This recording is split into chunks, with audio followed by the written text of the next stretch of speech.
Esta é uma história de amor e sacrifício, que começou no dia 15 de agosto de 1958.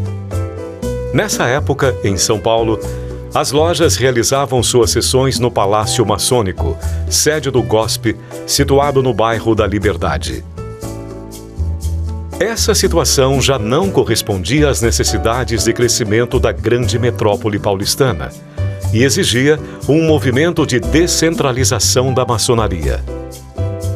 O maçom da Lapa, do Ipiranga, de Santo Amaro, da Penha, para citar os bairros mais distantes do centro, para chegar à sua oficina, padecia das dificuldades do trânsito paulistano, já crescente e caótico, e não raro, pela mesma razão, chegava tarde em casa após o término dos trabalhos.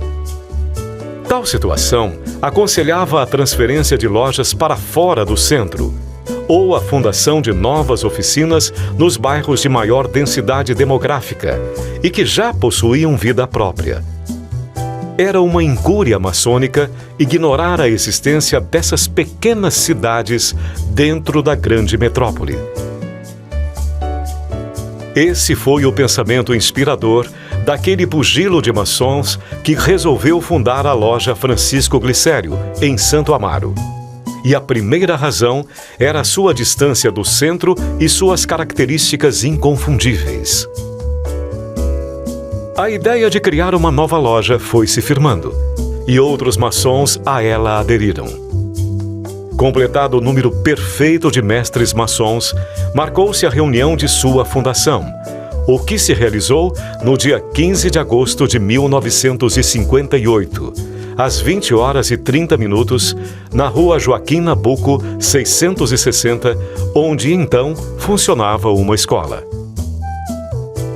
Foram os fundadores desta iluminada loja: Nadir Davi Koff, João Nery Guimarães, Hans Ludwig Archermann, Danton Castilho Cabral, Otto Honegger, Abério Sampaio Júnior, Luiz Guimarães, José Tomás, Ulisses Jorge da Silva, Darcy Franco Freire, José Miranda, Manuel Felizola de Albuquerque, Sérgio Manuel Martins Torres e César Isidoro Iacino. Otto Honegger propôs que o nome da loja fosse Francisco Glicério, por esse ter sido um importante político e maçom e, coincidentemente, nascido no dia 15 de agosto de 1846. Assim, estava fundada a augusta e respeitável loja maçônica Francisco Glicério, em Santo Amaro. Francisco Glicério, nascido em Campinas, teve significante atuação como jornalista, político e maçom. De ascendência humilde, também foi tipógrafo, fotógrafo, escrevente de cartório, professor primário, solicitador e advogado, provisionado em Campinas. Ainda jovem, aproximou-se de um grupo de republicanos em campanha no interior da província, tornando-se em pouco tempo um importante divulgador dos ideais republicanos. Poucos dias antes da proclamação da República, foi chamado ao Rio de Janeiro pelos correligionários da capital e participou intensamente das reuniões conspiratórias que culminaram com a queda da monarquia. Foi o único líder republicano paulista presente na corte na manhã histórica de 15 de novembro de 1889, dia da proclamação da República. Com Quintino Bocaiúva e Aristides Lobo, foi responsável pela escolha dos integrantes do primeiro governo provisório. Ocupou a pasta da Agricultura. Liderou na Câmara dos Deputados o movimento em prol de Floriano Peixoto e foi chefe do Partido Republicano Paulista e o principal organizador do Partido Republicano Federal. Destaca-se que foi esta a primeira tentativa de se formar um partido nacional. Foi senador pelo estado de São Paulo e, no exercício do mandato, chegou a presidir o Senado.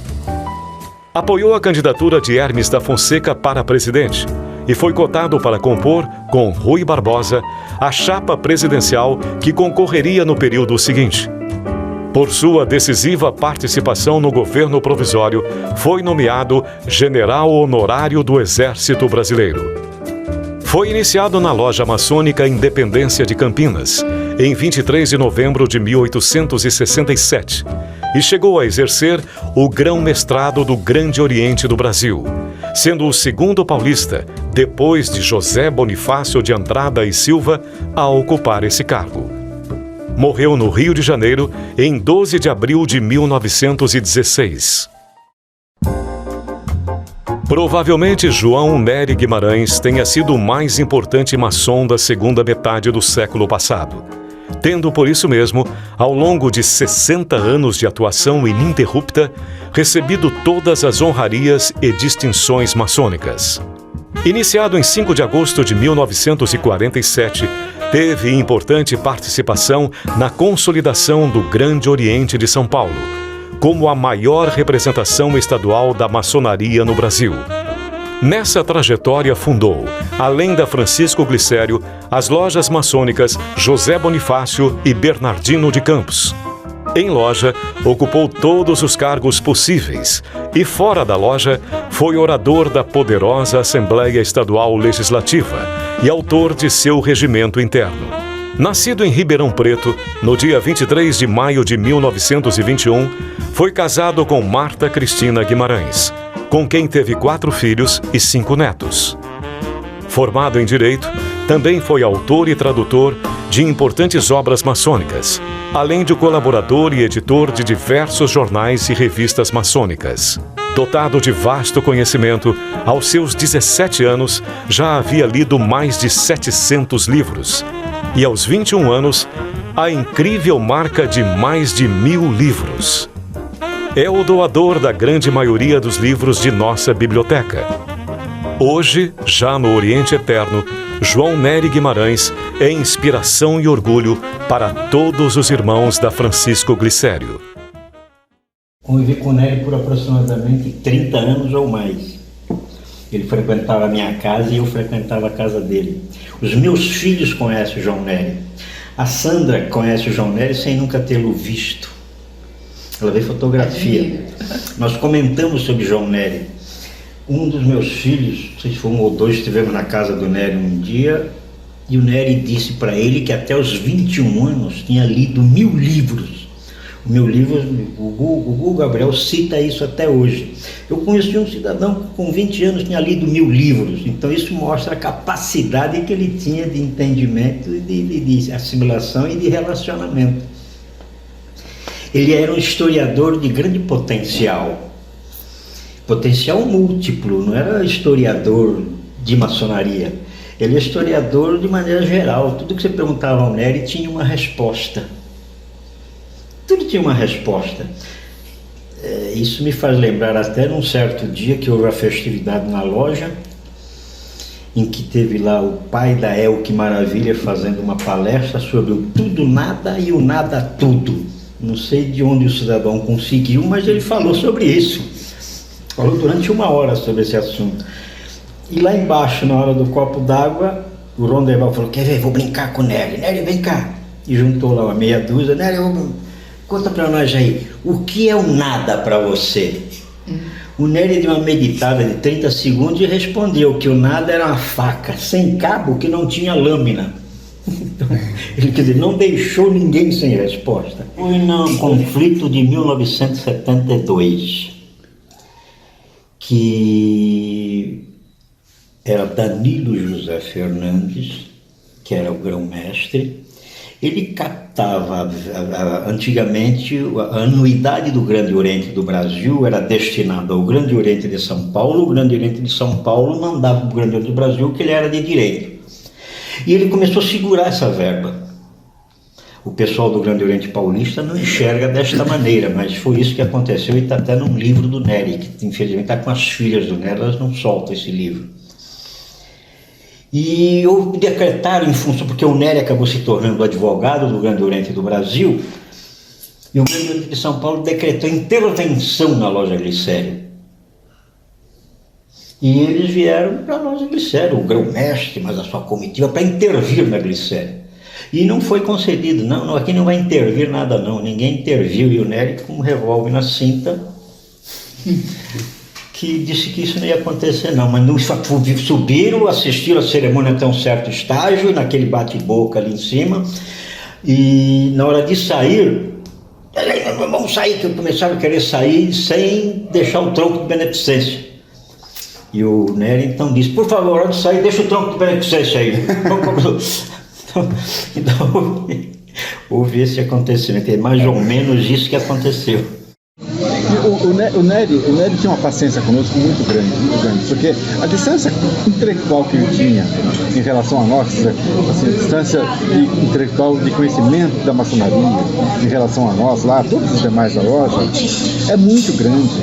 Então ele tem uma paciência conosco, sabe, de conversar, de ensinar, de ouvir as bobagens que a gente falava e de corrigir as bobagens que a gente falava, então, muito grande. A distância dele, a sabedoria dele sobre a maçonaria era tão maior, tão distante da nossa, que haja paciência para conversar conosco, né? É como aquele mestre que só tem que ensinar, não tem nada para aprender. Para que a gente podia trocar com ele? Nada, é só ele de nós, ele que nos dava, né? Nós não trocávamos nada com ele. Outro fato muito interessante, nós estávamos em loja, viu? E aí o Ademar Venerável, Ademar Almeida. Amaral de Almeida. O Ademar começou a contar, ele contava muita história da aviação, né, que ele era comandante. Aí o Ademar falou assim, em 1900 e sei lá quanto, um avião da Junker decolou do aeroporto do Rio de Janeiro. Ele decolou e caiu na Baía de Guanabara. E morreu um monte de gente na época. Um monte de gente. Aí o jornaleiro ouviu. Ele coçou a barbinha assim, olhou para o Ademar. Irmão Ademar, eu estava a bordo.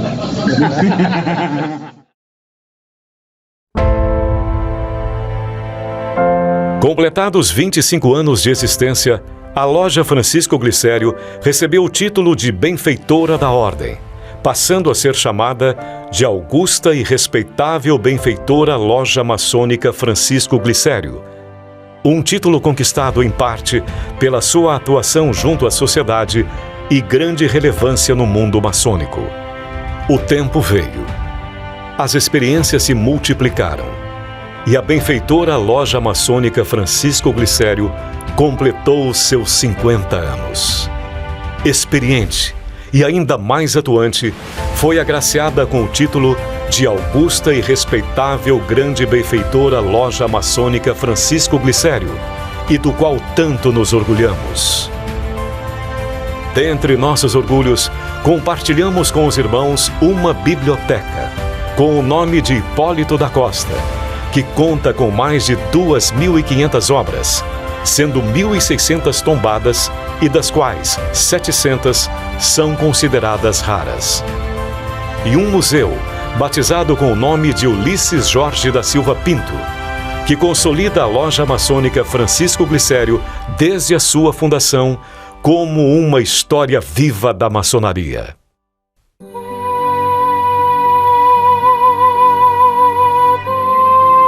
Há 60 anos, compartilhamos nossas histórias de vida e convivemos lado a lado, com respeito, disciplina e ordem.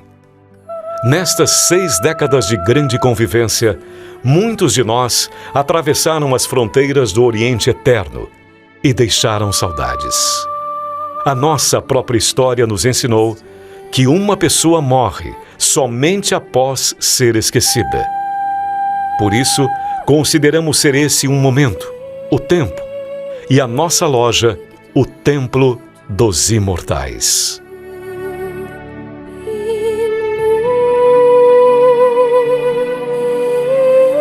Oh, quão bom e quão suave é que os irmãos vivam em união.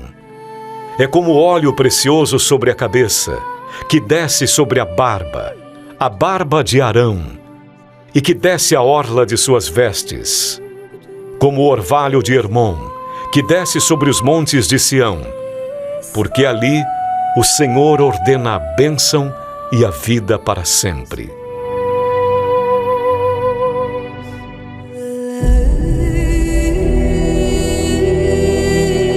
Se a essência da vida é a diversidade, o bioma chamado Francisco Glicério é um dos mais exuberantes que se tem conhecimento.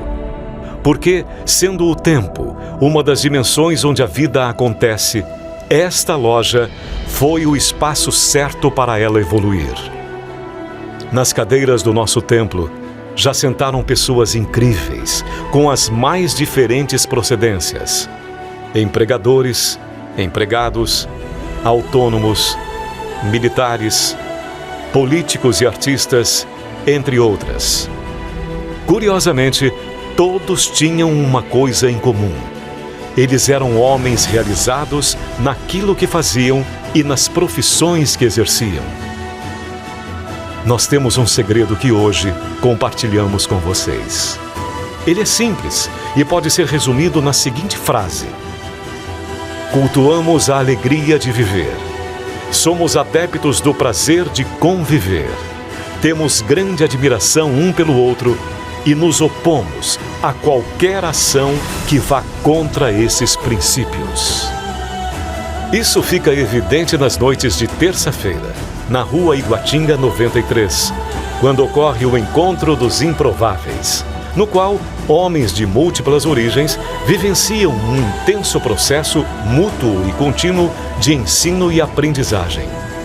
Pode parecer egoísmo, porque além de nós mesmos, as nossas famílias e os grupos sociais aos quais pertencemos são os principais beneficiados desse nosso convívio.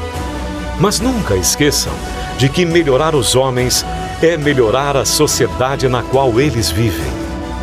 Após 60 anos de atividades ininterruptas da augusta, respeitável e grande benfeitora Loja Maçônica Francisco Glicério, 1522, podemos ter a certeza de que ela subsistirá por muito mais tempo, por sempre ter sido composta por pessoas comuns, porém, homens extraordinários.